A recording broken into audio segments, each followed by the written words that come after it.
Stories from the Shadows is a Lemon Difficult studio production. Join us on Patreon at patreon.com/lemondifficult for free access to all our podcast episodes, behind-the-scenes content for the Key of Dreams and more. That's patreon.com/lemondifficult.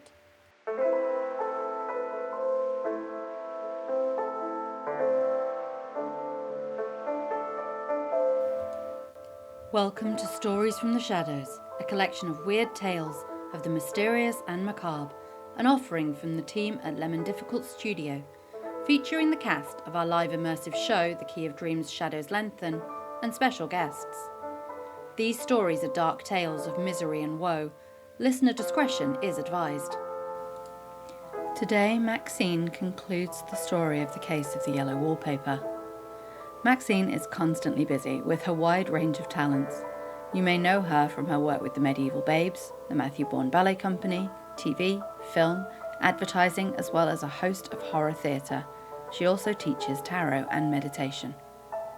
But now, we turn back to Treowen and the events unfolding in the wallpaper around Sarah. We return to the village near Treowen, where the broadcast of Borderline Radio is preparing for the conclusion of this tale. Borderline Radio presents Stories from the Shadows, pleasing terrors for the discerning listener.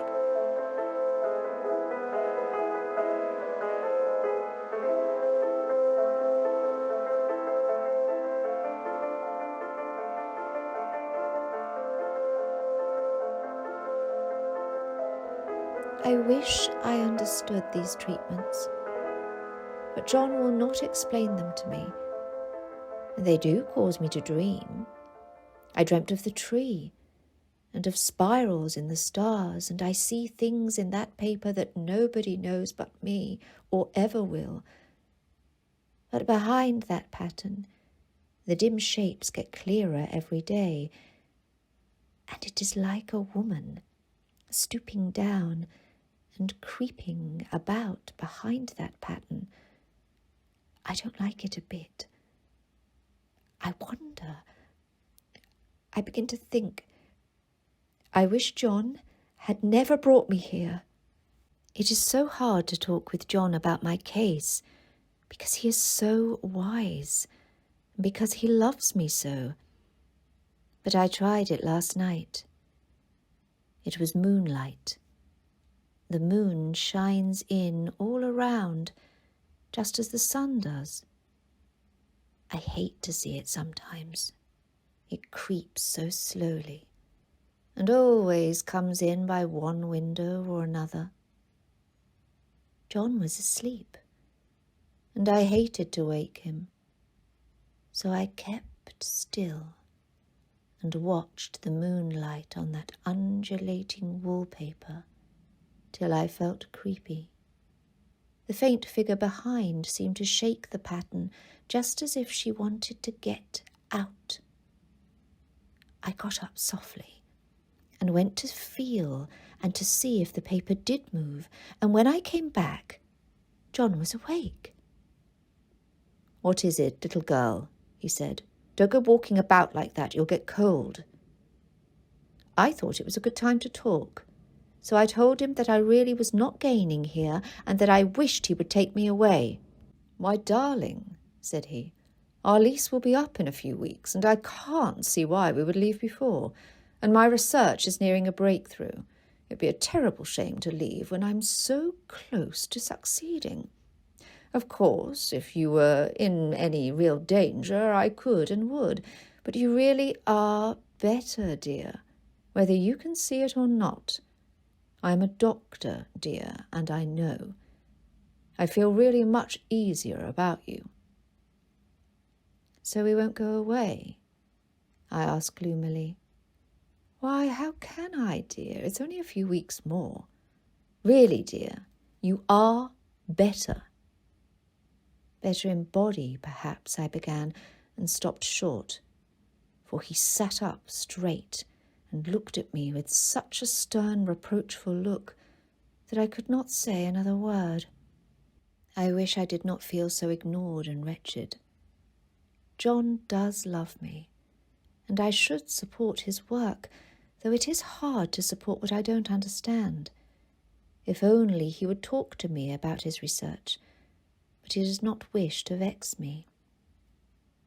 Though he still will not have me write, I've taken to hiding my journals. Despite these huge windows, he has no desire to look at the view, and no inclination to keep out the damnable sunrise. I can hide things in the curtains that he will never find. I can keep secrets too. On a pattern like this, by daylight, there is a lack of sequence, a defiance of law, that is a constant irritant to a normal mind. The colour is hideous enough, and unreliable enough, and infuriating enough, but the pattern is torturing. You think you have mastered it, but just as you get well underway in following, it turns a back somersault, and there you are. It slaps you in the face, knocks you down, and tramples upon you. It is like a bad dream. The outside pattern is a florid arabesque, reminding one of a fungus. If you can imagine a toadstool in joints, an interminable string of toadstools budding and sprouting in endless convulsions, why, yes, that is something like it. That is, sometimes. There is one marked peculiarity about this paper, a thing nobody seems to notice but myself, and that is that it changes as the light changes. When the sun shoots in through the east window, I always watch for that first long straight ray. It changes so quickly that I never can quite believe it, and that is why I watch it always. By moonlight, the moon shines in all night when there is a moon, I wouldn't know it was the same paper. At night, in any kind of light, in twilight, candlelight, lamplight, and worst of all by moonlight, it becomes bars. The outside pattern, I mean, and the woman behind it is as plain as can be. I didn't realize for a long time what the thing was that showed behind that dim sub-pattern, but now I am quite sure it is a woman. By daylight she is subdued, quiet. I fancy it is the pattern that keeps her so still. It is puzzling. It keeps me quiet by the hour. I lie down ever so much now. John says it's good for me, and to sleep all I can. Indeed, he started the habit by making me lie down for an hour after each meal. It is a very bad habit, I am convinced, for you see, I don't sleep. And that cultivates deceit, for I don't tell them I'm awake. Oh, no. The fact is, I'm getting a little afraid of John. He seems very queer sometimes, and the noises of work continue in the house long after he's left for town. I'm sure he would not lie to me, and yet it strikes me occasionally, just as a scientific hypothesis, that perhaps it is the paper. I have watched John when he did not know I was looking, and come into the room suddenly on the most innocent excuses, and I've caught him several times looking at the paper. I am determined that nobody shall find it out but myself. I'm feeling ever so much better. I don't sleep much at night, for it is so interesting to watch developments, but I sleep a good deal in the daytime. In the daytime, the pattern is tiresome and perplexing. There are always new shoots on the fungus and new shades all over it.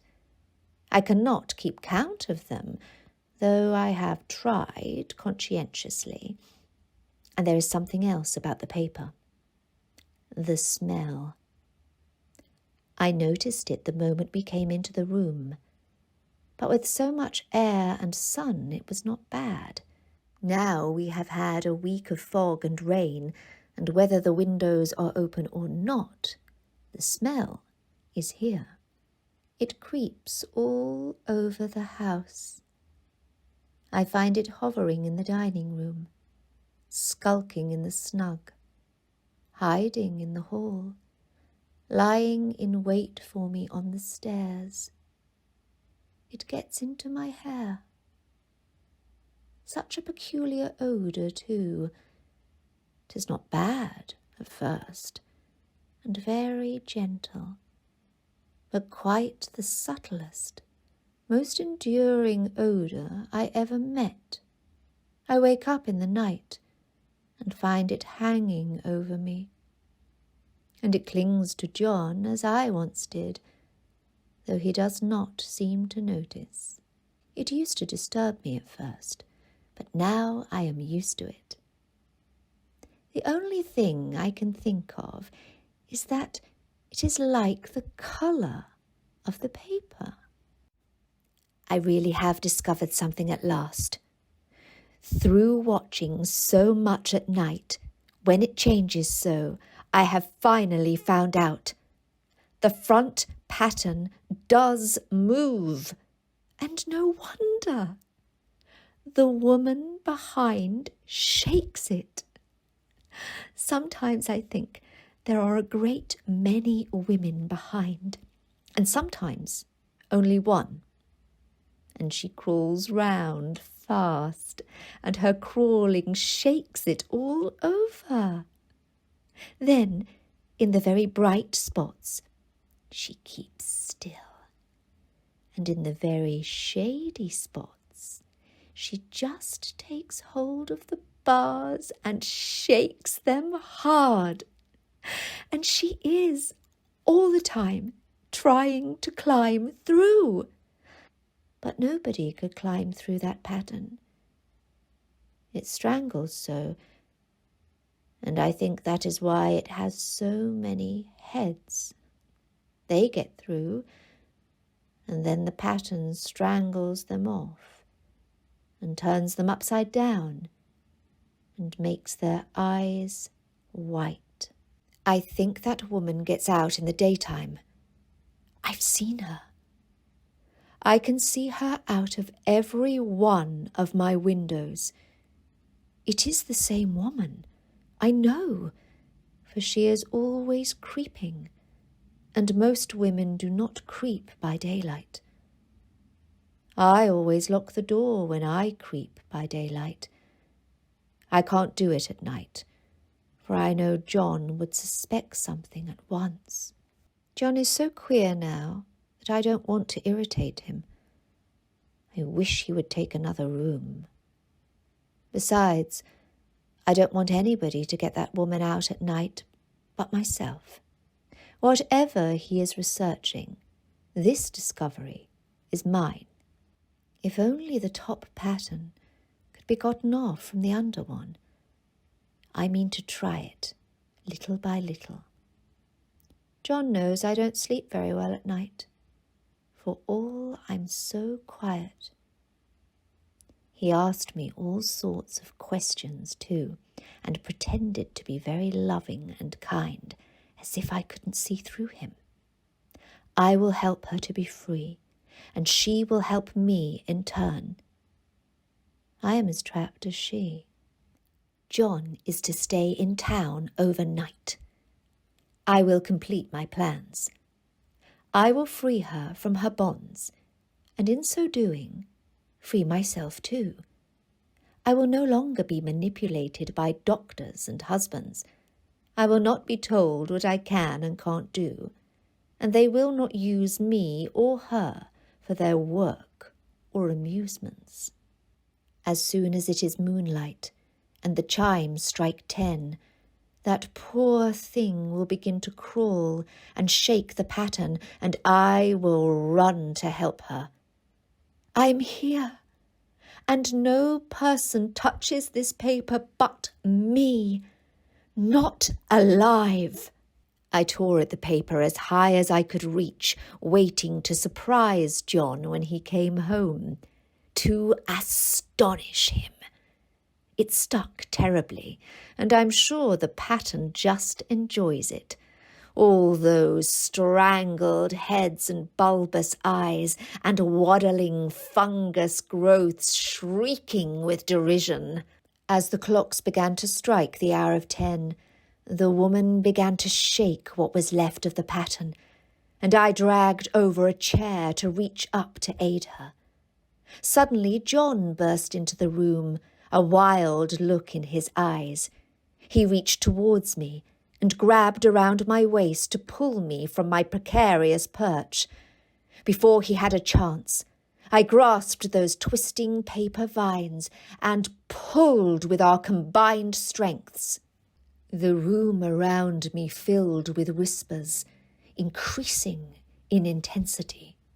And in the midst of the swirling susurration, the victorious eyes, freed from their prison, burned with fury. In a voice stronger than I believed I possessed, my lips formed the words, hurling at John the tortures of manipulation he had inflicted upon us. Never again would I submit to the will of capricious and ambitious men. This power is mine, and with her I claim it. That was Stories from the Shadows, presented by Borderline Radio. Join us again tomorrow at the intersection of sanity and revelation.